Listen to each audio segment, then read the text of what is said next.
In the sleepy village of St. Mary Mead, a young maid vanishes and whispers point to the creepy mansion of a secretive stranger. Enter Miss Marple, a sharp-eyed old lady with a knack for secrets. Armed with a brass button, a lavender vial, and a torn letter, she unravels a shocking web of blackmail, betrayal, and a hidden family scandal. In just 30 seconds, watch her turn a quiet village upside down to save a girl and catch a villain. Chapter 1. The Quiet Village St. Mary Mead was a sleepy little place, the kind of village where everyone knew everyone else's business. The cottages sat snug along winding lanes, their gardens bursting with roses and daisies. The church steeple poked up into the sky, and the air smelled of fresh bread from the bakery. It was peaceful, almost too peaceful, like the calm before a storm. The villagers liked it that way, though. They went about their days tending gardens, sipping tea, gossiping over fences' content in the rhythm of their small world. But lately, something had stirred the quiet. A stranger had come to town, and with him came whispers, questions, and a feeling that things weren't quite right. Miss Jane Marple sat by her window in her neat little cottage, her knitting needles clicking softly. She was a small, elderly woman with sharp blue eyes and a mind sharper still. Her white hair was tucked under a lace cap, and her hands moved with the ease of someone who'd knitted 100 scarves. From her chair she could see the whole village, or at least the parts that mattered. The post office, where gossip flowed faster than letters. The vicarage, where the vicar's wife tried to keep everyone in line. And most importantly, Haverford House, the big old mansion at the edge of town that had stood empty for years. Until now, a man had moved into Haverford House 3 weeks ago. His name was Reginald Hawthorne, or so the postmistress said. He was tall, thin, with a face like a hawk-sharp nose, dark eyes, and a mouth that rarely smiled. He kept to himself, which was enough to set tongues wagging in St. Mary Mead. Strangers were rare. And strangers who didn't chat over tea were rarer still. The villagers watched him from behind curtains, piecing together what little they knew. It arrived in a black car with boxes and crates piled high. He hired no help from the village, only a maid named Elsie Carter, a local girl with a quick laugh and bright eyes. He paid his bills on time, but he didn't join the church choir or stop by the pub. That alone made him odd, Miss Marple noticed. More than most. She saw how Mr. Hawthorne walked the lanes at dusk, his coat pulled tight, his eyes darting like he expected trouble. She saw the delivery cart that came to Haverford House late at night when most folks were asleep. The driver wore a cap pulled low, and the crates were covered with tarps. Once she'd caught a glimpse of Mr. Hawthorne slipping a small package into his pocket as the cart rattled away. It was all very curious, she thought, her needles clicking faster. People didn't hide things unless they had something to hide. The village had its own ideas about Mr. Hawthorne. Mrs. Price, who ran the bakery, swore he was a writer working on a secret book. Why else would he lock himself away? She said, dusting flour from her hands. Mr. Giles, the butcher, thought he was a spy, maybe from London or even farther off. Those eyes, he muttered, chopping a slab of meat, always watching. The younger folk, like Tommy from the grocer's, spun wilder tales: ghost hunter, treasure seeker, even a wizard. But no one knew for sure. And that made the whispers grow louder. Then Elsie Carter disappeared. Elsie was a village girl, born and raised in St. Mary Mead. She was 19, with curly brown hair and a smile that made people like her. But she'd worked at Haverford House for 2 weeks, cleaning and cooking for Mr. Hawthorne. She'd told her mother she liked the job, though the house was drafty and the work kept her busy. He's quiet, she'd said about her employer. Doesn't talk much, but he's fair. No one thought much of it until one morning Elsie didn't come home. Her mother, Mrs. Carter, waited until noon, then marched to Haverford House, her face pale. Mr. Hawthorne opened the door, his expression cold. She left last night, he said. Said she was done working here. I paid her wages, and she went. Mrs. Carter didn't believe him. Elsie wasn't the type to vanish without a word. She loved her family, her friends, the village. She'd been planning to sing at the church. Fate next week. Why would she leave? Mrs. Carter went to the constable, a slow-moving man named Constable Barnes. He scratched his head and promised to look into it, but he didn't seem worried. Girls that age, he said, they get ideas. Probably ran off to the city for some adventure. The village didn't buy it. By evening, the news was everywhere. At the pub, men leaned over their pints, muttering about Mr. Hawthorne. At the post office, women traded stories about Elsie's last days. Someone said she'd looked scared. Someone else said she'd been carrying a note, folded tight in her hand.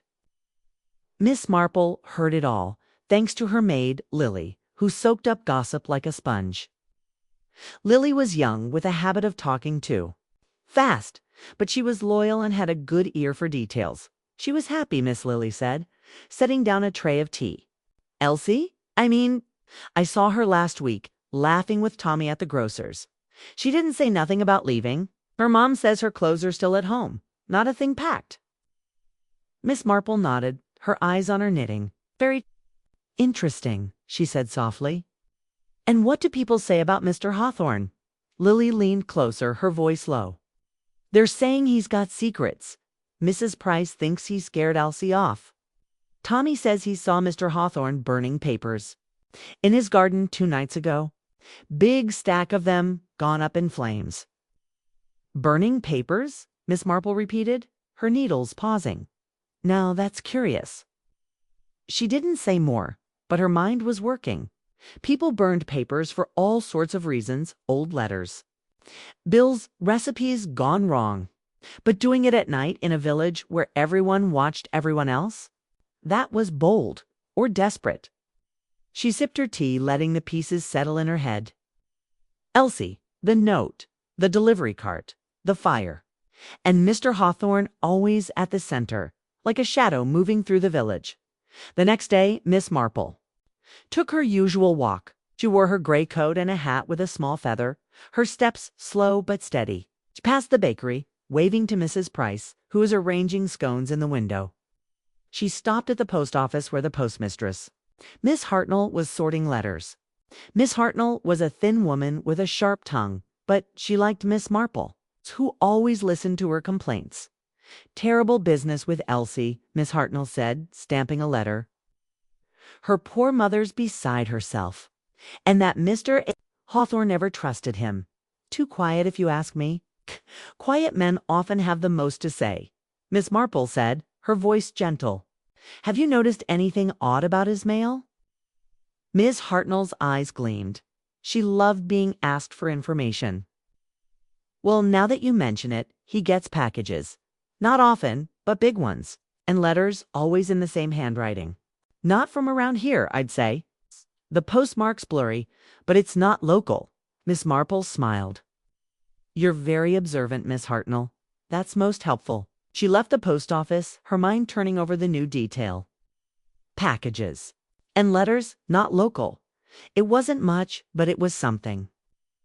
She walked past Haverford House, slowing as she neared the gate. The mansion was old, its stone walls covered in ivy. The windows were dark, the curtains drawn. The garden was overgrown, with weeds choking the flower beds. But there, near the gate, was something new. A patch of earth freshly turned, as if someone had been digging. Miss Marple paused, her eyes narrowing. Digging, burning, hiding. Mr. Hawthorne was a busy man. That evening, she sat with her friend Mrs. Bantry, who lived at Gossington Hall. Mrs. Bantry was a cheerful woman, fond of bright dresses and loud laughs. She loved a good story, and Elsie's disappearance was the best one in years. They sat in Mrs. Bantry's drawing room, a fire crackling in the hearth. Miss Marple knitted while Mrs. Bantry talked. I saw Elsie just 3 days ago, Mrs. Bantry said, stirring her tea. She was at the market buying apples. She looked, well, not herself. Nervous, I'd say. Kept looking over her shoulder like she expected someone to jump out. Did she say anything? Miss Marple asked. Not much. It's just at the house. was creepy. Too many locked doors, she said. And Mr. Hawthorne was always in his study, writing or something. She didn't like going in there. Locked doors, Miss Marple murmured. And a study. How interesting. Mrs. Bantry leaned forward. Ow. Do you think he's done something to her, Jane? Everyone's saying it. They think he's, well, a criminal or worse. Miss Marple's needles clicked. Peep. Say a lot of things, Dolly, but saying isn't knowing. We need facts. She didn't tell Mrs. Bantry about the digging or the letters or the lavender, scent she'd noticed near Haverford House. It was faint, barely there, but it had caught her attention. Lavender wasn't common in St. Mary Mead, not this time of year. It was a small thing, but Miss Marple knew small things could lead to big truths. She'd seen it before, in other villages, other mysteries. A dropped handkerchief, a broken teacup, a word out of place. The world was full of clues if you knew where to look. Back at her cottage, Miss Marple sat by the fire, her knitting in her lap. The village was quiet now, the lanes empty under the moon. But she could feel the tension like a thread pulled tight. Elsie was gone, and Mr. Hawthorne was at the heart of it. She didn't know how or why, not yet, but she would. She always did. She picked up her needles, her hands steady. The scarf she was knitting was nearly done, a soft blue thing that would keep someone warm. She smiled to herself, thinking of Elsie's bright eyes and quick laugh. The girl was out there somewhere. Miss Marple would find her, one clue at a time. The lavender scent lingered in her mind, faint but stubborn. It was a piece of the puzzle, she was sure. Tomorrow she'd visit the herbalist, ask about lavender sales. She'd watch the post office, see if another letter came. And she'd keep an eye on Haverford House, where the shadows moved and the secrets hid. St. Mary. Mead wasn't so quiet anymore. Chapter 2. The Vanishing Maid. The sun rose over St. Mary Mead, painting the village in soft gold. Birds chirped, and the bakery's warm bread smell drifted down the lanes. But the peace was thin, like a cracked teacup ready to break. Elsie Carter was still missing, and the village buzzed with worry. People gathered in knots at the pub, the grocer's, the church steps, whispering about the girl who'd vanished from Haverford House. Everyone had a theory, but no one had answers, except, perhaps, Miss Jane Marple, who sat in her cottage, knitting and thinking. Her sharp eyes missing nothing. Miss Marple's morning started, as always, a cup of tea, a slice of toast, and her needles clicking over a blue scarf. But her mind was on Elsie. The girl was 19, cheerful, with curly brown hair and a laugh that made people smile. She'd worked for Mr. Reginald Hawthorne, the stranger who'd taken over Haverford House. He said she'd quit and left. But Elsie's mother swore she'd never run off without a word. Miss Marple believed Mrs. Carter. Girls like Elsie didn't vanish for no reason. Something had happened at that big, gloomy mansion, and she meant to find out what. She sipped her tea. Remembering what Mrs. Bantry had said last night, Elsie looked, nervous at the market, glancing over her shoulder. Then there was the lavender scent Miss Marple had noticed near Haverford House, faint but odd for this time of year. And the postmistress's talk of strange letters and packages, small clues, like threads in a tangle. But Miss Marple knew how to unravel them. She'd done it before in St. Mary Mead and beyond, spotting the truth where others saw only shadows. Her maid Lily burst in, her cheeks pink from running. "Miss, you won't believe it," she said, setting down a basket of eggs. "Found something in Elsie's room. A note, they're saying." Her mom told Mrs. Price, and now everyone's talking. Miss Marple's needles paused. A note. What did it say, Lily?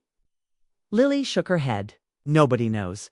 Mrs. Carter only saw it for a second before it was gone.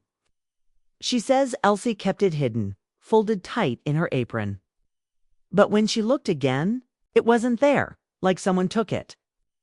Very curious, Miss Marple said, her voice calm but her mind racing. A note hidden, then stolen.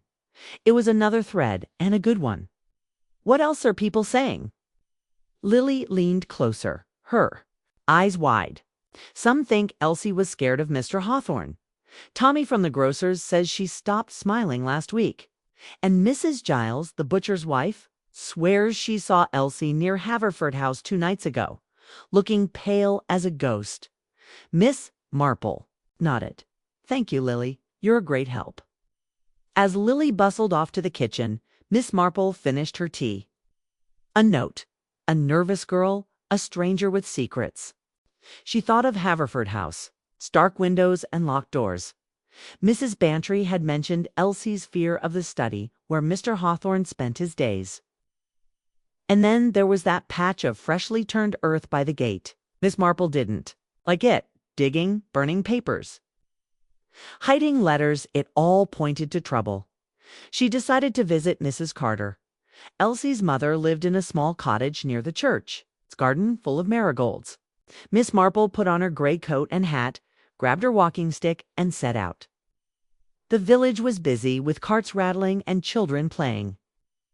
She nodded to Mr. Giles, who was sweeping his shop steps, and waved to Miss Hartnell at the post office. Everyone smiled back, but their eyes were tense. Lassie's absence hung over St. Mary Mead like a fog. Mrs. Carter's cottage was tidy, with lace curtains and a kettle whistling on the stove. She opened the door, her face pale and her hands twisting a handkerchief. "Oh, Miss Marple," she said, her voice shaky. "Come in, please." They sat in the tiny parlor, where a photo of Elsie smiled from the mantel. She was laughing, her curls bouncing. Miss Marple's heart ached. "I'm so sorry about Elsie," she said gently. "Can you tell me about this note Lily mentioned?" Mrs. Carter's eyes filled with tears. "I only saw it once, 2 days before she was gone. It was in her apron pocket, folded small. I asked what it was, and she got all flustered, said it was nothing. But I saw writing on it in black ink, not her handwriting. Then, after she didn't come home, I looked for it. It was gone. Did you see anything else?" Miss Marple asked. "Anything odd about Elsie?" Mrs. Carter sniffed. "She was jumpy the last few days. Not herself. It's been so happy, singing while she worked. But she stopped singing, said the house was too quiet, too many shadows. And Mr. Hawthorne? She didn't like him, said he watched her." To close, Miss Marple nodded, her mind filing away every word. "Did she mention anyone else? A friend, perhaps, or someone she met?" "No, but—" Mrs. Carter hesitated. "She was wearing a new ribbon in her hair, blue silk. I asked where she got it, and she blushed, said it was a gift. She wouldn't say from who. A ribbon, a note, a nervous girl." Miss Marple thanked Mrs. Carter and promised to help however she could. As she left, she glanced at the church clock. It was nearly noon. She decided to walk by Haverford House. If Mr. Hawthorne was hiding something, she might spot a clue, a curtain twitching, a door left ajar, anything. The mansion loomed at the village's edge, its stone walls gray and cold. The ivy clung like fingers, and the windows stared blankly. Miss Marple slowed her steps, pretending to admire a wildflower by the gate. The patch of turned earth was still there, now dusted with dew. She looked closer, her sharp eyes catching a glint in the soil. She bent down, her stick poking gently. It was a button, small and brass, with a tiny anchor etched on it. She slipped it into her pocket, her heart beating faster. A button could mean nothing, or everything. She glanced at the house. The front door was shut, the curtains drawn. But as she turned to leave, she caught a faint whiff of lavender, just like before. It was stronger now, drifting from the garden. She followed it, her steps careful, until she reached a cluster of bushes near the wall. There, hidden in the leaves, was a small glass vial, empty but smelling strongly of lavender oil. She picked it up, wrapping it in her handkerchief. Lavender again. It wasn't a coincidence. Miss Marple walked back to the village, her mind buzzing. The button and the vial were clues, but they didn't tell the whole story. She needed to see Haverford House from the inside, Mr. Hawthorne wouldn't invite her in. He barely spoke to anyone. But there was a church tea tomorrow, and the village would be busy. Maybe, just maybe, she could find a way. That afternoon, she visited the herbalist, Mrs. Willow, whose shop smelled of dried herbs and honey. Mrs. Willow was a round woman with a kind smile, always ready to chat. Miss Marple bought a packet of chamomile, then mentioned lavender. "Oh, lavender's not so common now," Mrs. Willow said, tying the packet with string. "Out of season, you know. But I sold some oil last week. Guess who bought it? That Mr. Hawthorne said he needed it for his nerves. Bought 3 vials, more than anyone needs." Miss Marple smiled. How thoughtful of him to care for his health. She left the shop, her thoughts spinning. Lavender oil, a nervous maid, a missing note, and that button with its anchor. It reminded her of something, a sailor's coat, perhaps, or a uniform. She'd seen buttons like it years ago, in another village, another mystery. She tucked the thought away, like a stitch in her knitting. Back at her cottage, Lily was sweeping the porch. "Any news, miss?" she asked, her broom pausing. "Not yet, Lily," Miss Marple said, patting her arm, "but we're getting closer." That night she sat by her fire, the scarf growing longer in her hands. The village was quiet, but she could feel its pulse, fear, hope, suspicion. Elsie was out there, she was sure. Alive or not, she didn't know, but she prayed for the former. The lavender vial sat on her table, glinting in the firelight. It was a message, she thought. Elsie had left it, or someone had. Cry for help, maybe, or a warning. She thought of Haverford House, its locked study and silent owner. Mr. Hawthorne was careful, but no one was perfect. He'd left tracks, the earth, the fire, the lavender. And now the button, small but heavy in her pocket. She turned it over in her fingers, picturing Elsie's face. The girl had been scared, but she'd been brave too, hiding that note, wearing that ribbon. Miss Marple closed her eyes, letting the pieces settle. Tomorrow she'd go to the church tea. She'd watch, listen, and maybe slip away to Haverford House. The village would be distracted. And Mr. Hawthorne might be careless. She'd seen it. Before, people thought they could hide their secrets. But secrets had a way of slipping out, like a dropped stitch in a scarf. The fire crackled, and her needles clicked. St. Mary Mead wasn't sleeping tonight. Neither was Miss Marple.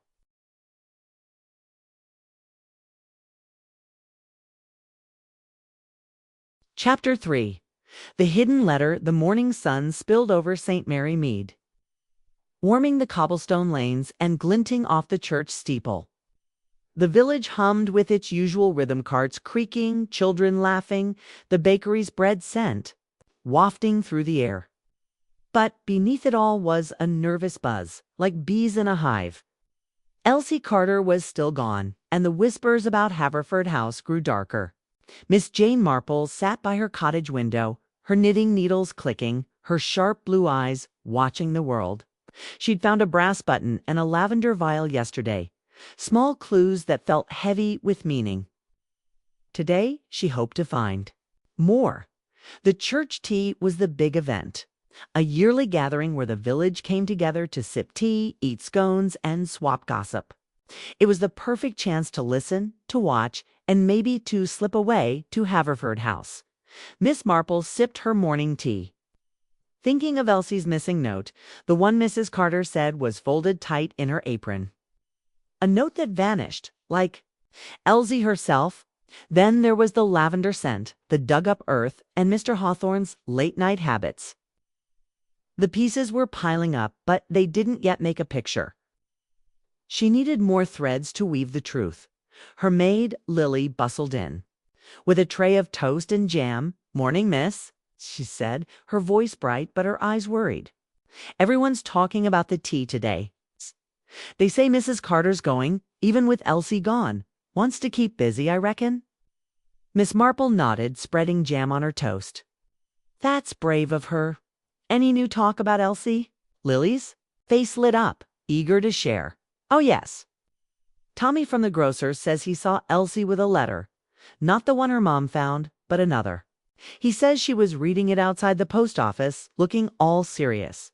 Then she stuffed it in her pocket when she saw him. A letter, Miss Marple murmured, her needles pausing. Did Tommy say what it looked like? He said it was small, with black ink, fancy paper, not the usual kind. He tried to ask her about it, but she just smiled and changed the subject. That was 3 days before she went missing.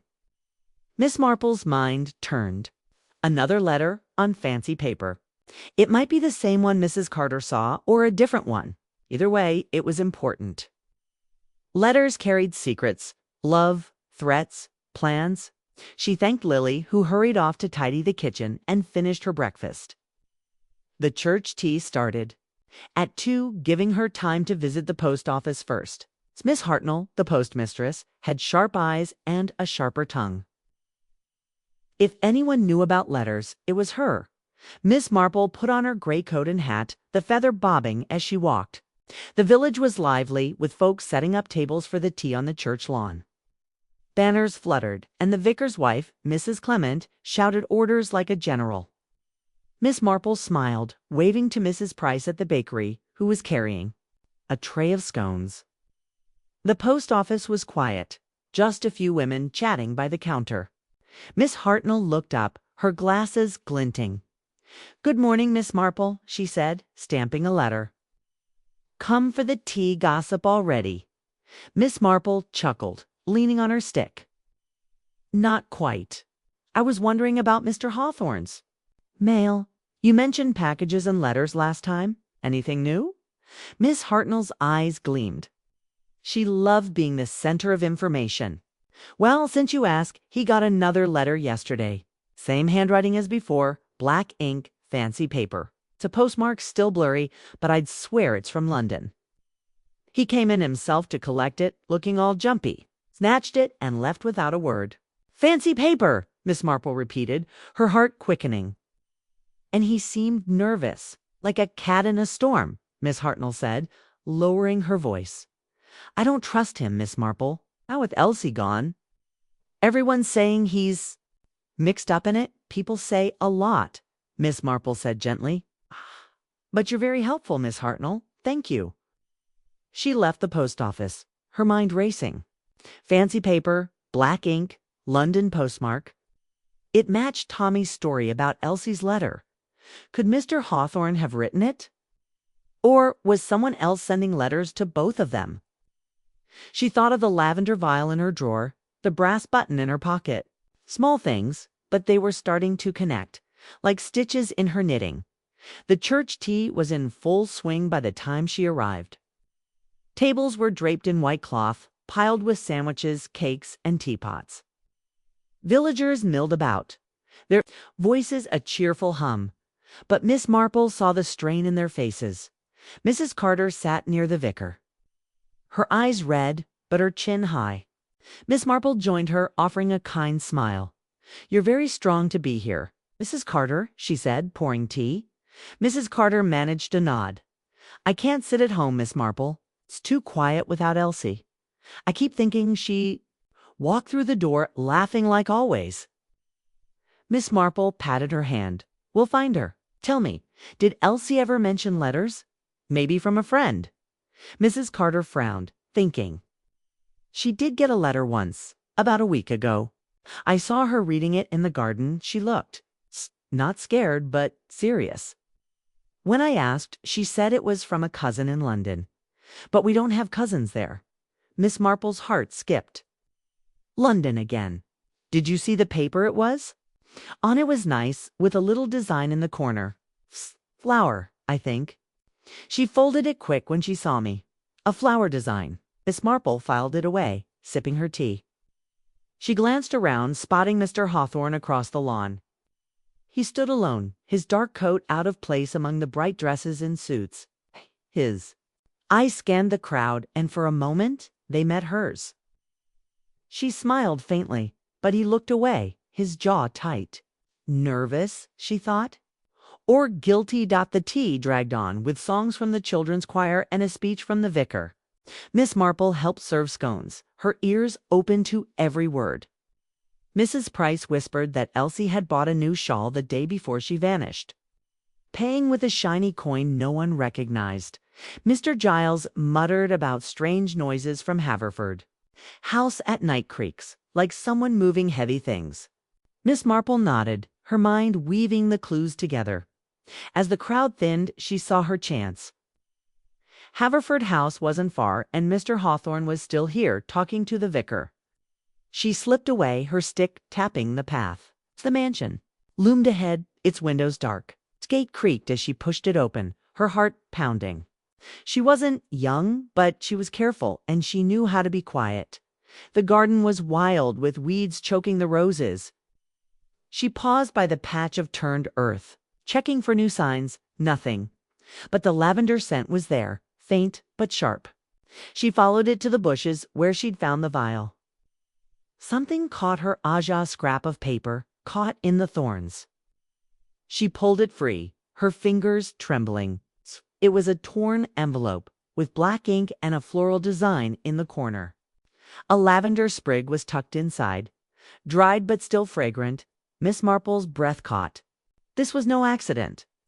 The envelope matched Mrs. Carter's description, and the lavender tied it to the vial. She slipped it into her pocket, her mind racing. Elsie had been here, or someone wanted it to look that way. She glanced at the house, its door shut tight. She wanted to go inside to see the study Mrs. Bantry had mentioned. But it was too risky now. Mr. Hawthorne could return any minute. She hurried back to the tea, her heart still racing. The crowd was smaller now, with folks packing up tables. Mr. Hawthorne was gone. She found Mrs. Bantry near the cake table, her bright dress a splash of color. "Jane, where have you been?" Mrs. Bantry asked, handing her a slice of sponge cake. "You missed the vicar's awful poem." Miss Marple smiled, taking the cake. "Just stretching my legs, Dolly. Did you see Mr. Hawthorne leave?" Mrs. Bantry nodded. "He left a few minutes ago, looking like he'd swallowed a lemon. I tried to chat, but he practically ran off. Odd man, odd indeed," Miss Marple thought. She finished her cake, her mind on the envelope. That night, in her cottage, she sat by the fire, the scarf growing longer in her hands. She laid out her clues, the button, the vial, the envelope with its sprig. The letter was the key, she was sure. Elsie had read it, hidden it, maybe even written it. But who was it for? And why was it torn, left in the bushes? She thought of Mr. Hawthorne's nervous eyes, his locked study, his burned papers. He was hiding something, but he wasn't alone. The London postmark, the fancy paper, the strange coin, they pointed to someone else. Someone tied to Elsie. A friend, a lover, a threat. Miss Marple's needles clicked, steady as her thoughts. Tomorrow. She'd talk to Tommy, ask more about the letter he saw. She'd watch the post office for another delivery. And she'd find a way into Haverford House to see what secrets the study held. The village was watching her, trusting her, and she wouldn't let them down. Elsie was out there, and Miss Marple would find her one stitch at a time. The fire glowed, and the lavender sprig lay on her table, a silent promise. St. Mary Mead was holding its breath. Chapter 4. Shadows in the Study St. Mary Mead woke to a gray dawn, the sky heavy with clouds that promised rain. The village went about its business, bakers kneading dough, children skipping to school, carts rattling down lanes, but the air felt tight, like a held breath. Elsie Carter was still missing, and the whispers about Haverford House grew sharper, slicing through the usual gossip. Miss Jane Marple sat by her cottage window, her knitting needles clicking, her sharp eyes tracing the path to the old mansion. She'd found a brass button, a lavender vial, and a torn envelope with a dried sprig. Each clue was a thread, and today she meant to weave them closer to the truth. The church tea yesterday had been a gold mine of talk. Tommy's story about Elsie's letter, Mrs. Carter's memory of a floral design, Miss Hartnell's report of Mr. Hawthorne's nervous mail collection, they all pointed to secrets hidden in Haverford House. Miss Marple sipped her tea. thinking of the study Mrs. Bantry mentioned where Elsie feared to tread. A locked room, a strange man, a missing girl. She needed to see that study to feel its shadows. The village fete was tonight, a noisy affair with music and dancing. Most folks, including Mr. Hawthorne, would be there. It was her chance to slip. Into the mansion unnoticed at her maid, Lily swept in with a tray of toast and a pot of jam, her face bright with news. "Morning, miss," she said, setting the tray down. "Everyone's buzzing about the fete. They say Mr. Hawthorne's going. First time he's joined anything. Mrs. Price thinks he's trying to look innocent." Miss Marple spread jam on her toast, her needles pausing. "Does she now? And what else are people saying, Lily?" Lily leaned closer, her voice low. "They're saying Elsie's not run off, miss. Not any more." Tommy heard from the gardener. At Haverford House old Mr. Bates that Mr. Hawthorne's been burning more papers. Every night, he says, a big fire in the garden. And Mr. Bates saw him lock the study door even when he's not in it. Burning papers and locking doors, Miss Marple murmured, very curious. "Did Mr. Bates say anything about Elsie?" Lily nodded. "He said she was quiet her last days there. Didn't talk much, just cleaned and left. But once he saw her near the study, looking like she'd seen a ghost. She told him it was nothing, but he didn't believe her." Miss Marple's heart quickened. The study again. She thanked Lily, who bustled off to wash dishes and finished her breakfast.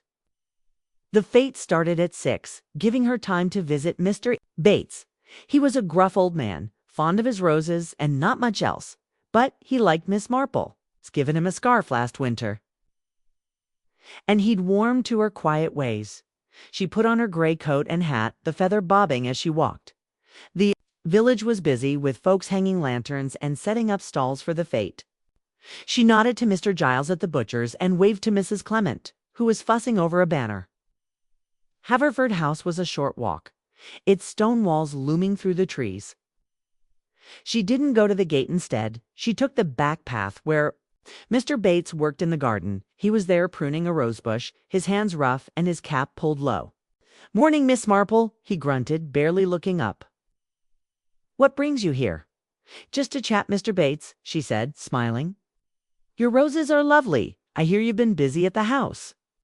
He snorted, clipping a thorn. "Busy keeping that place from falling apart. Mr. Hawthorne don't care for gardens. Too busy with his papers and his secrets." Miss Marple leaned on her stick, her voice gentle. "Secrets? That sounds intriguing. Lily mentioned you saw him burning papers." Mr. Betts glanced around, then lowered his voice. "Every night, miss, big stacks, out by the shed. Smells awful, like ink and wax. And that study of his, he locks it tight, even when he's out. I saw Elsie near it once, looking scared. Said she heard noises inside, but he was in the village." "Noises," Miss Marple repeated, her mind racing. "Did she say what kind? Creaking?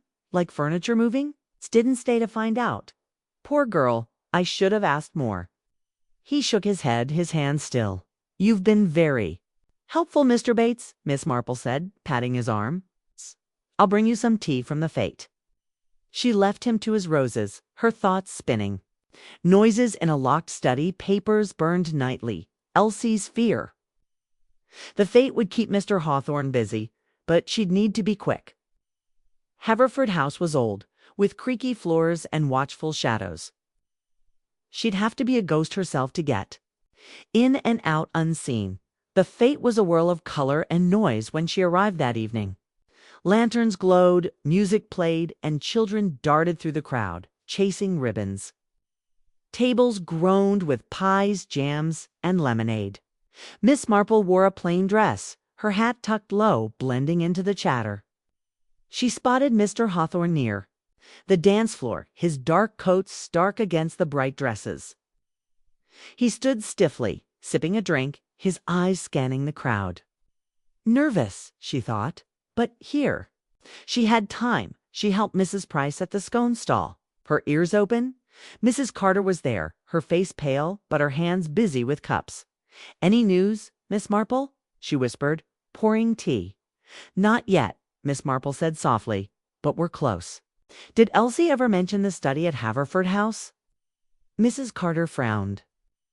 "Once. She said it was full of books and papers, but Mr. Hawthorne didn't like her cleaning it. She saw a photo once on his desk, but he snatched it away before she could look." "A photo," Miss Marple said, her heart skipping. "Thank you, Mrs. Carter." The music swelled and the crowd thickened. Miss Marple slipped away, her stick tapping the path to Haverford House. The mansion was dark, its windows like empty eyes. The gate was unlocked, a stroke of luck.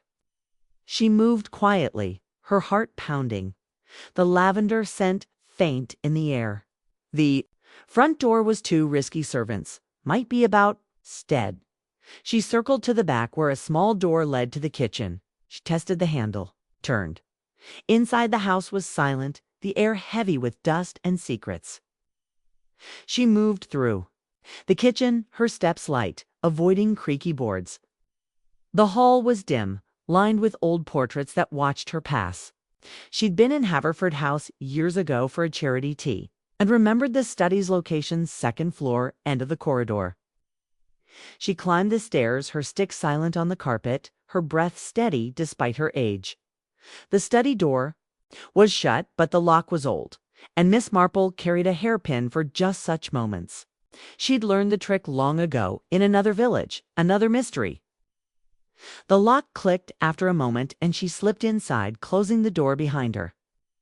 The room smelled of ink, wax, and lavender. A desk sat by the window, piled with papers. Shelves held books, their spines cracked. A single lamp cast shadows. She moved to the desk, her eyes scanning. Papers were scattered bills, notes, nothing unusual. But a locked drawer caught her attention, its keyhole gleaming. She tried her hairpin, but it was too sturdy. Then, under a book, she found a photograph. It showed Elsie smiling, standing with a man Miss Marple didn't know. He was young, with dark hair and a sailor's jacket, an anchor button glinting on his cuff. Her breath caught. The button in her pocket tit matched. She tucked the photo into her coat, her heart racing. The lavender scent was stronger here, coming from a small bottle on the desk, half empty. She was about to search more when a creak echoed in the hall. Footsteps, slow but steady. Someone was coming. She doused the lamp, her hands trembling, and slipped behind a heavy curtain. Her body pressed to the wall. The door opened and a figure entered. She couldn't see who, only a shadow, tall and thin. They paused, as if sensing something, then moved to the desk. Papers rustled. A drawer clicked. Miss Marple held her breath, her stick clutched tight. The figure muttered, too low to hear, then left, the door closing softly. She waited, counting to 10, then 20. Silence. She crept out, her heart still pounding. The room looked untouched, but the lavender bottle was gone. She didn't dare stay longer. She slipped down the stairs, through the kitchen, and out the back door, the night air cold on her face. The Fates music drifted faintly, a reminder of the world beyond. She hurried back, her mind buzzing with what she'd found. The photo was a treasure, tying Elsie to the mysterious man and the button. The lavender bottle's disappearance meant someone knew she'd been there, suspected someone had. Mr. Hawthorne, or another. She rejoined the Fate, her face calm, helping Mrs. Bantry clear plates. Mr. Hawthorne was back, talking to the vicar, his eyes darting. He didn't look at her, but she felt his tension. That night, in her cottage, she sat by the fire, the scarf growing in her hands. Photo lay on her table, beside the button, vial, and envelope. The man in the sailor's jacket, who was he? A friend, a lover, a threat. The study had given her answers, but more questions. The locked drawer, the noises Mr. Bates heard, the papers burned nightly. Mr. Hawthorne was hiding something big. And Elsie had stumbled into it. She thought of the Fate, the village's laughter masking its fear. They trusted her, looked to her, and she wouldn't fail them. Tomorrow, she'd ask about the sailor. Maybe show the photo to Tommy or Mrs. Carter. She'd watch Haverford House, wait for another slip. The lavender was a signal. She was sure a code between Elsie and someone else. The truth was close, like a pattern in her knitting, just waiting for the final stitch. The fire crackled, and her needles clicked. St. Mary Mead was restless, and so was Miss Marple. Chapter 5. The Lavender Connection. The morning in St. Mary Mead was soft and misty. The kind of day where the village seemed to hold its secrets close. Dew clung to the roses, and the bakery's warm bread smell mixed with the damp air. But the quiet was uneasy, like a song with a missing note. Elsie Carter had been gone for days, and the village's worry had hardened into fear. Miss Jane Marple sat by her cottage window, her knitting needles clicking, her sharp blue eyes tracing the lane to Haverford House. She'd gathered clues: a brass button, a lavender vial, a torn envelope, and a photograph of Elsie with a strange man. Each was a piece of the puzzle, and today she meant to find how they fit. Her adventure in the study last night had been risky but fruitful. The photo of Elsie and the sailor with his anchor button was a thread tying her to someone outside the village.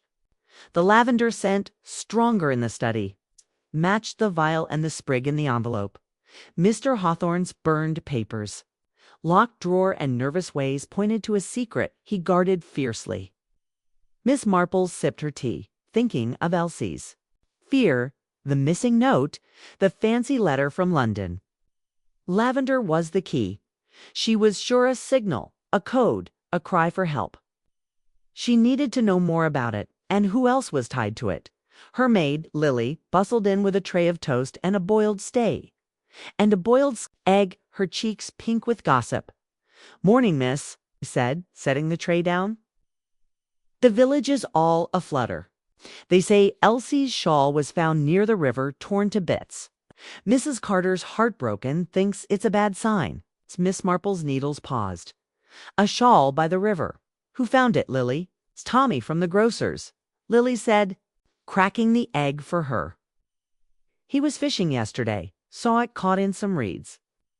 Blue wool, with a fringe, just like Elsie's. He took it to Constable Barnes, but he says it don't mean much. Could have fallen, he says." Miss Marple nodded, her mind turning. A torn shawl was troubling, but it didn't mean Elsie was gone. It could be a clue, or a trick. "Anything else, Lily?" Lily leaned closer, her voice low. "Mrs. Price says she saw Elsie arguing with a man last week near the church. Not Mr. Hawthorne, someone younger.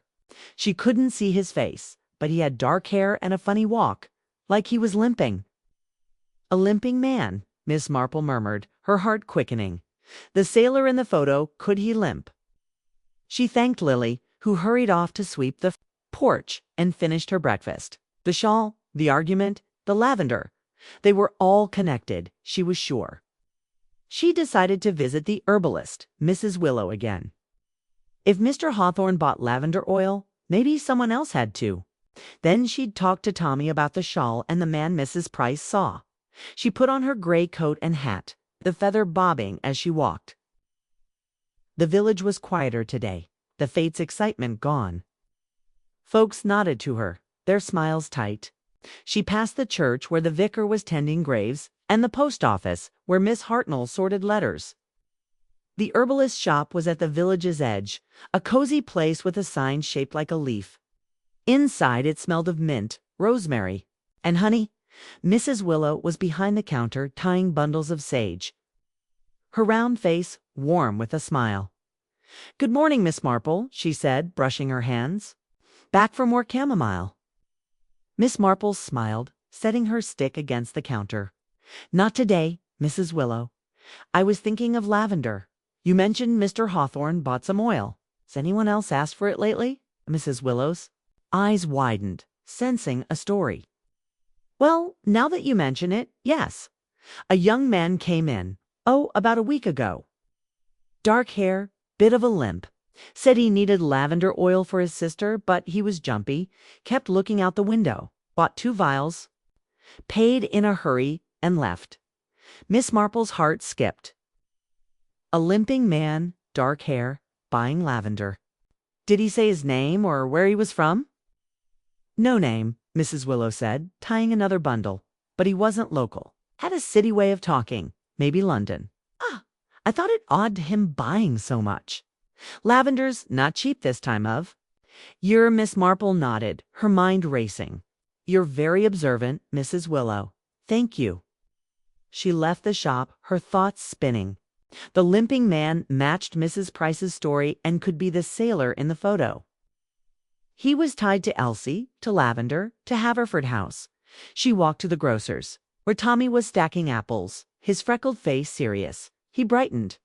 When he saw her Miss Marple, he said, wiping his hands, "You hear about the shawl?" "I am," she said, leaning on her stick. "Tell me what you found, Tommy." He led her to a quiet corner, his voice low. "I was fishing by the river near the old bridge. Saw something blue in the reeds." It was Elsie's shawl, torn up, like someone ripped it. I took it to Constable Barnes, but he just shrugged. Said it might have been an accident. Miss Marple frowned. "Did you see anything else? Footprints, maybe? Or signs of a struggle?" Tommy shook his head. "Nothing, miss. The ground was soft, like someone been there. And, well, I didn't tell the constable, but I found a bit of ribbon nearby. Blue silk, like the one Elsie wore in her hair." Miss Marple's breath caught. "The ribbon Mrs. Carter mentioned. A gift from someone secret. Do you have it, Tommy?" He nodded, pulling a small, crumpled ribbon from his pocket. It was silk, frayed but bright. She took it, her fingers careful. "You've done well, Tommy. This could be important." He blushed, scuffing his shoe. "There's more. Mrs. Price told me about the man she saw with Elsie, the one she argued with. I think I saw him too, a few days before she went missing. Near Haverford House, late at night. He was limping, carrying a bag. Looked like he was in a hurry." Miss Marple's heart raced. The limping man again, near Haverford House. "Thank you, Tommy. You're a sharp lad." She left the grocer's, the ribbon in her pocket with the button, vial, envelope, and photo. The clues were piling up, and the lavender connection was clear. Elsie had been caught in something dangerous, secret tied to Mr. Hawthorne, the limping sailor, and those fancy letters. The shawl by the river worried her, but it didn't mean Elsie was lost. It could be a sign she'd escaped. Or a trick to make people stop looking. Back at her cottage, she sat by the fire, the scarf growing in her hands. She laid out her clues, studying them like a map. The photo showed Elsie with the sailor, his anchor button matching the one she'd found. The lavender vial, the sprig, the oil bought by both Mr. Hawthorne and the limping man, they were a code, she was sure. The envelope's floral design matched Mrs. Carter's story, and the ribbon.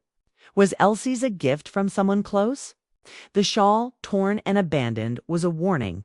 But of what? She thought of blackmail. Elsie might have found something in the study, a letter. A secret Tan tried to use it. The limping man could be her ally or her enemy. Mr. Hawthorne's burned. Papers and locked drawers suggested he was hiding a past, maybe a crime. The lavender was their signal, marking messages or meetings. Miss Marple's needles clicked, care mind weaving the threads. She decided to visit Mrs. Carter again to show her the photo and ribbon. Maybe she'd recognize the man. Put on her coat and walked to the cottage by the church. Mrs. Carter was in her garden, pulling weeds, her face tired but determined. She welcomed Miss Marple inside, offering tea. "I found something," Miss Marple said, pulling out the photo. "Do you know this man with Elsie?" Mrs. Carter gasped, her hand trembling. I've seen him. He came to the village. Once, last month, Elsie called him a friend from town. Said his name was Jack. He had a limp, and he gave her that ribbon. Didn't like him too secretive." "Jack," Miss Marple repeated, her heart pounding. "Did Elsie say anything else about him?" Mrs. Carter shook her head, only that he was helping her with something. She wouldn't say what. "I thought it was a sweetheart thing, but now, I'm not sure." Miss Marple showed her the ribbon. Is this the one? Mrs. Carter nodded, tears welling. Yes, she loved it. Oh, Miss Marple, what's happened to my girl? We'll find her, Miss Marple said, patting her hand. You've been very brave. She left the cottage, her mind buzzing. Jack, the limping sailor, was real, tied to Elsie by the ribbon and the lavender. He'd argued with her, bought oil, been seen at Haverford House. Was he helping her or using her? Miss Marple thought of the study, the noises Mr. Bates heard, the photo Mr. Hawthorne hid. Elsie had stumbled into a web, and Jack was part of it. That evening she sat by her fire, the scarf nearly done. The village was quiet, but she felt its pulse, fear, hope, trust in her. She'd show the photo to Tommy tomorrow, see if he recognized Jack. She'd watch the post office for another letter, maybe catch Jack himself. And she'd find a way back to Haverford House, to open that locked drawer. The truth was close, like a knot ready to unravel. The fire glowed, and the lavender sprig lay on her table. It sent a silent vow. St. Mary Mead was waiting, and Miss Marple was ready. Chapter 6. The shocking revelation. The morning in St. Mary Mead was crisp, with a breeze that rustled the leaves and carried the scent of autumn. The village went about its routine, bakers stacking loaves, children chasing each other, carts creaking down lanes, but a shadow hung over it all. Elsie Carter was still missing, and the fear in people's hearts had grown heavy like a stone. Miss Jane Marple sat by her cottage window, her knitting needles clicking, her sharp blue eyes fixed on the path to Haverford House. She'd collected clues: a brass button, a lavender vial, a torn envelope, a photograph, and a silk ribbon. Each was a thread in a tangled web, and today she meant to pull it apart. Her findings pointed to a dark secret. The photograph showed Elsie with a limping sailor named Jack, whose anchor button matched the one she'd found. The lavender vial, sprig, and oil bought by both Mr. Hawthorne and Jack was a signal, tying them to Elsie and her missing note. The torn shawl by the river, the fancy letters from London, the burned papers in Haverford House's garden, they all whispered of blackmail, danger, and a truth hidden in the mansion's locked study. Miss Marple sipped her tea, her mind sharp. She'd learned Jack was Elsie's friend, maybe more, but his role was unclear. Was he her ally or her betrayer? Mr. Hawthorne, with his nervous eyes and secret fires, was at the heart of it. She needed to bring the truth to light, and soon. Her maid, Lily, burst in with a tray of scones and a pot of jam, her face alive with gossip. "Morning, miss," she said, setting the tray down. "The village is buzzing. Constable Barnes is poking around Haverford House asking about Elsie. Says he's got no proof. But folks think Mr. Hawthorne's hiding something." Miss Marple spread jam on a scone, her needles pausing. "Casey now. And what do people say, Lily?" Lily leaned closer, her voice low. "They're saying Elsie's alive, miss. Mrs. Giles swears she saw a girl like her in Danby, the next town over, hiding in a barn. And Tommy says he heard Mr. Hawthorne arguing with someone last night behind the house. A man's voice, not local." Miss Marple's heart quickened. Sighting in Danby, an argument with a stranger. Could it be Jack? "Thank you, Lily. That's very helpful." Lily nodded, hurrying off to tidy the kitchen. Miss Marple finished her scone, her mind racing. The clues were aligning: Elsie's shawl, torn but not proof of harm; Jack's limp and lavender purchases; Mr. Hawthorne's locked study and burned papers. She suspected Elsie had found something in the house, maybe a letter or a secret, and tried to use it against Mr. Hawthorne. Jack was involved, perhaps as her partner, perhaps as a threat. The lavender marked their messages, a code to keep their plans hidden. But the truth was still blurry, like a smudged window. She needed to gather the village, lay out her findings, and force the secret into the open. She decided to host a meeting at the vicarage under the guise of planning the next church event. The vicar, Mr. Clement, was kind and easily persuaded, and his wife, Mrs. Clement, loved a crowd. Miss Marple put on her gray coat and hat, the feather bobbing as she walked. To the vicarage.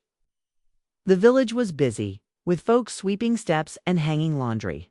She nodded to Mr. Giles at the butcher's and waved to Miss Hartnell at the post office, who was sorting letters with a frown. Another letter for Mr. Hawthorne, Miss Hartnell called, spotting her. Same fancy paper, black ink. He hasn't picked it up yet, Miss Marple smiled, filing the detail away. Thank you, Miss Hartnell. I'll see you at the vicarage tonight. The vicarage was a warm, cluttered place with books piled high and a fire always burning. Mr. Clement welcomed her, his glasses slipping down his nose. A planning meeting, Miss Marple. Splendid idea. The village needs cheering up. Mrs. Clement bustled in, her arms full of teacups. I'll invite everyone, she said, her eyes gleaming. Even that Mr. Hawthorne, he can't hide forever. Miss Marple nodded, her heart steady. Inviting Mr. Hawthorne was risky, but necessary. She wanted him there to see his face when she spoke. She spent the day helping Mrs. Clement prepare, setting out chairs and baking biscuits. Word spread fast, and by evening, the vicarage was packed. Mrs. Carter sat by the fire, her face pale, but hopeful. Tommy leaned against a wall, his freckles stark in the lamplight. Mrs. Price and Mr. Giles whispered in a corner, their eyes on Mr. Hawthorne, who stood by the door, his coat buttoned tight.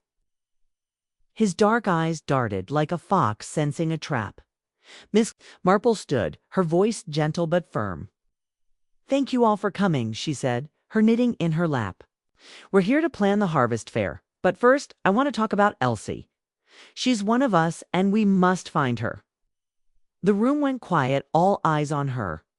Mrs. Carter clutched her handkerchief and Mr. Hawthorne stiffened. Miss Marple pulled out the photograph, holding it up. This shows Elsie with a man named Jack, a sailor with a limp. Mrs. Carter, you said he was her friend. Tommy, you saw him near Haverford House. Mrs. Price, you saw them argue. Murmurs rippled through the crowd. Mrs. Carter nodded, tears in her eyes. Tommy blushed and Mrs. Price said, That's right, miss. He was angry, waving his hands. Miss Marple held up the brass button. I found this by Haverford House, matching the one on Jack's jacket, and this ribbon, blue silk, was Elsie's, a gift from him.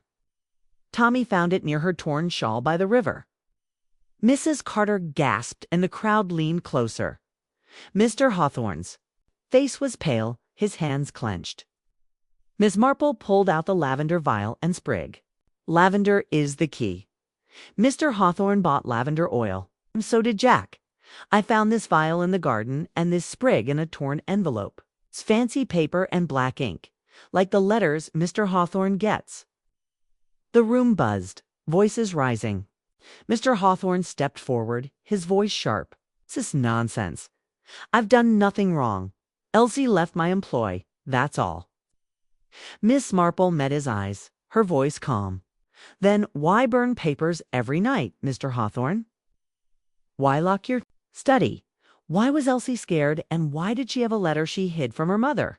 The crowd turned, staring at him. He faltered, his mouth tight. Miss Marple pressed on. I believe Elsie found something in your study, a secret you're hiding. She wrote a note, maybe to Jack, trying to expose you. The lavender was there. Signal, marking their messages. But you caught her, didn't you? And Jack helped you silence her. The room erupted, voices shouting.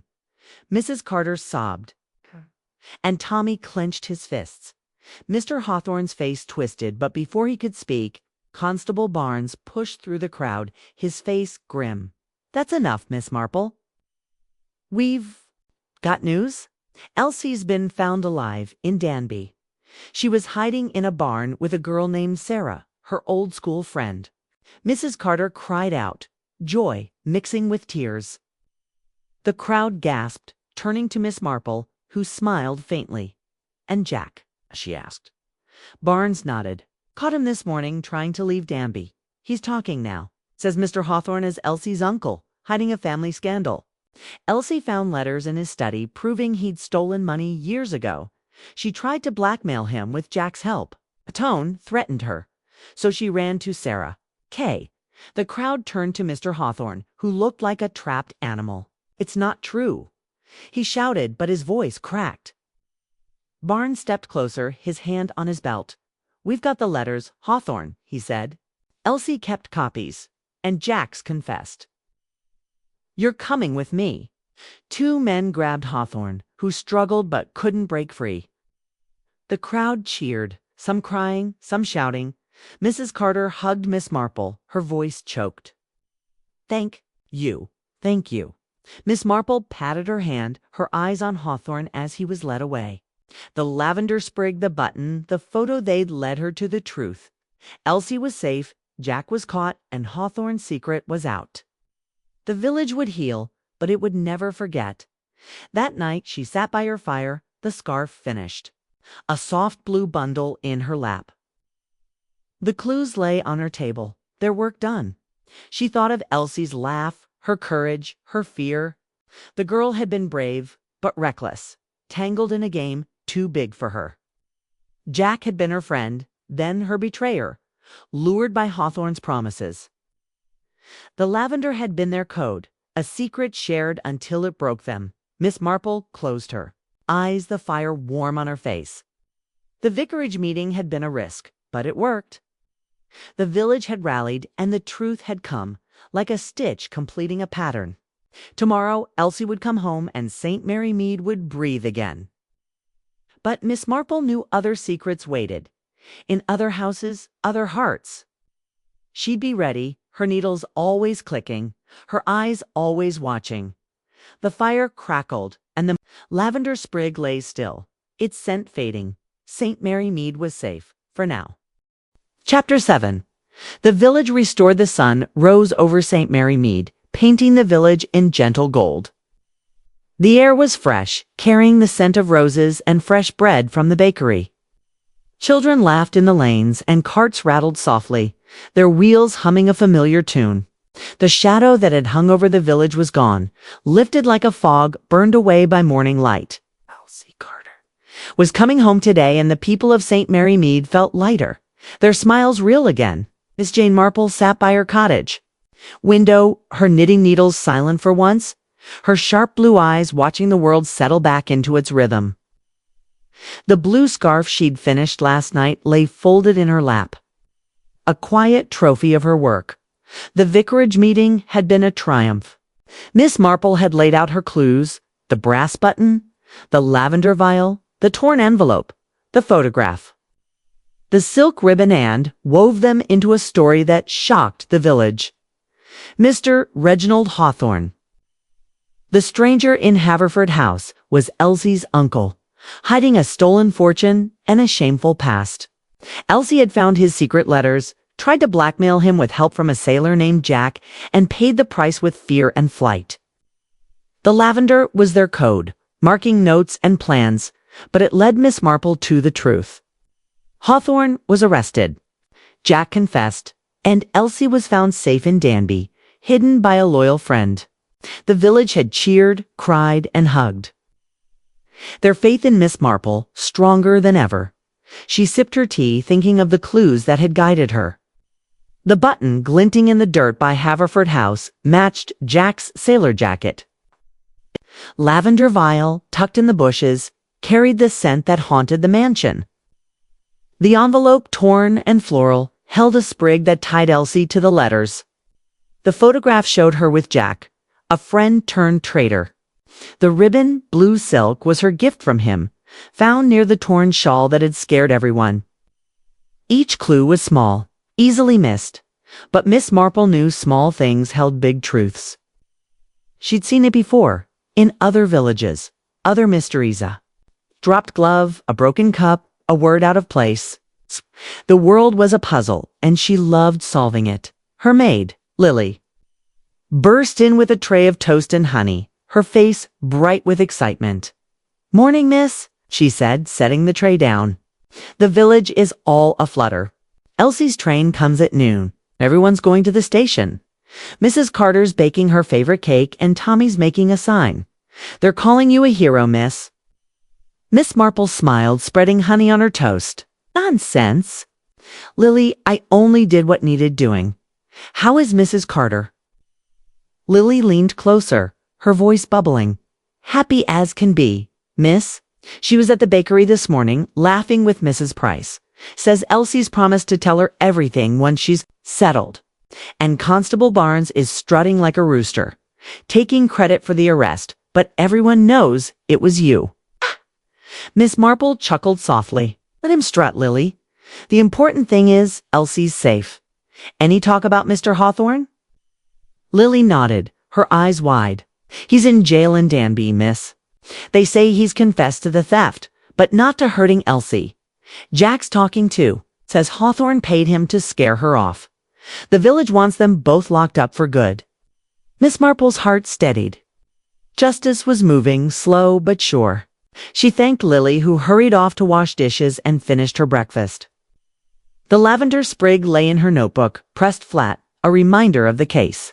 She thought of Elsie's courage, sneaking into the study, copying letters. Planning with Jack. The girl had been brave but young, tangled in a game she couldn't win. Jack had been weak, lured by money, and Hawthorne had been desperate, burning his past to save his future. But they'd all left tracks, and Miss Marple had followed them. She decided to join the welcome at the station. Elsie deserved to see the village's love, and Miss Marple wanted to hear her story. She put on her gray coat and hat, the feather, bobbing as she walked. The lanes were busy, with folks sweeping steps and hanging bunting. She nodded to Mr. Giles at the butcher's, who waved a cleaver and grinned. She passed the post office where Miss Hartnell was sorting letters, her glasses glinting. No more fancy letters for Haverford House. Miss Hartnell called, spotting her. Good riddance, I say. Miss Marple smiled, her stick tapping the path. Indeed, Miss Hartnell. A quieter post for you now. The station was a small wooden platform with a ticket booth and a bench. By noon, it was packed. Mrs. Carter stood at the front, her face glowing, a basket of flowers in her arms. Tommy held a sign that read, Welcome home, Elsie. In wobbly letters, Mrs. Price and Mr. Giles handed out biscuits, and the vicar, Mr. Clement, led a prayer of thanks. Mrs. Bantry, in a bright red dress, hugged Miss Marple, her laugh loud. You did it, Jane, she said, squeezing her arm. You saved her. The whole village is talking about your clues. Miss Marple shook her head, her eyes gentle. The village saved her, Dolly. I only listened. The train's whistle cut through the chatter, and the crowd surged forward. Steam puffed, wheels squealed, and the train stopped. Elsie stepped off, her curly brown hair loose, her eyes wide. She wore a simple dress, but her smile was the same bright. Warm home. Mrs. Carter ran to her, sobbing, and they hugged. The crowd cheering. Tommy waved his sign, and children threw flowers. Elsie laughed, wiping tears, her gaze finding Miss Marple jaw. She broke free and hurried over, hugging her tight. Thank you, Miss Marple, she whispered. I was so scared, but Sarah said you'd find me. You always do. Miss Marple patted her back, her heart full. You're a brave girl, Elsie. Tell me your story when you're ready. Elsie nodded, pulled back to her mother. The crowd moved to the church hall, where a feast was laid, out cakes, pies, tea, and lemonade. Miss Marple sat with Mrs. Bantry, watching Elsie laugh with Tommy and her friends. The village was whole again, its heart beating strong. But she wanted to know more, to tie up the loose threads. Later, in the quiet of the vicarage parlor, Elsie sat with Miss Marple and Mrs. Carter, a cup of tea in her hands. Her face was tired but open, ready to talk. I found the letters in his study, she said, her voice soft. Old ones hidden in a book. They said Uncle Reginald Mr. Hawthorne stole money from a bank years ago before I was born. He ran away, changed his name. I thought, if I told him I knew, he'd give me money to keep quiet. Mrs. Carter gasped. Elsie, why didn't you tell me? Elsie's eyes dropped. I was ashamed, ma'am. I met Jack in town months ago. He was kind, gave me the ribbon. I told him about the letters, and he said we could get rich. But he got greedy, told Uncle Reginald everything. Kay argued, and Uncle threatened me. I got scared and ran to Sarah and Danby. She hid me in her barn. Miss Marple nodded, her mind clear. And the lavender. Elsie blushed. That was Jack's idea. He liked the smell, said he'd mark our notes so we'd know they were safe. I left the vial in the garden, hoping someone would find it. I didn't know it'd be you. Miss Marple smiled, her needles clicking again. A new scarf started. Small things matter, Elsie. You did well to leave it. Mrs. Carter hugged her daughter, tears falling. No more secrets, love. Promise me. Elsie nodded, her smile returning. They left the vicarage arm in arm, the village glowing under the setting sun. Miss Marple walked home, her stick tapping, her heart light. The church bells rang, a soft song of peace. She passed Haverford House, its windows dark, its secrets spilled. The gate was locked, the garden still, the lavender scent gone in her. Cottage she sat by the fire, the new scarf growing in her hands. The clues were in her drawer button, vial, envelope, photo, ribbon, sprigs, a step to the truth. She thought of human nature, so predictable yet so surprising. Elsie's courage, Jack's weakness, Hawthorne's fear, they were stories she'd seen before. In different faces, different places. St. Mary Mead was her home, but its heart beat. Like every village, full of love, greed, and hope. She thought of the vicarage meeting. The crowd's gasps, Hawthorne's pale face. She'd taken a risk, laying out her clues, but it had worked. The village had rallied, Constable Barnes had acted, and Elsie was found. Jack's confession had sealed it, and Hawthorne's past was exposed. The lavender had been the thread that tied it all, a scent that led her through the dark. Miss Marple sipped her tea, the fire warm on her face. The village would talk of this for years, how the old lady with her knitting solved the mystery. How she saw what others missed, but she didn't care for praise. She cared for truth, for the quiet click of puzzle pieces fitting together. Elsie. Was home, the villain caught, the secret out. That was enough. She looked at the pressed lavender sprig in her notebook. Its purple faded, but its meaning clear. It was her trophy, small but hers. Tomorrow, she'd visit Mrs. Carter, give Elsie the blue scarf, maybe hear more of her story. The village would move on, planning the harvest fair, gossiping over tea. But Miss Marple would watch, her eyes sharp, her needles ready. Secrets never stayed buried long, not in St. Mary Mead. The fire crackled, and her needles clicked, steady as her heart. The village slept, safe and whole, and Miss Marple smiled, her work done for now.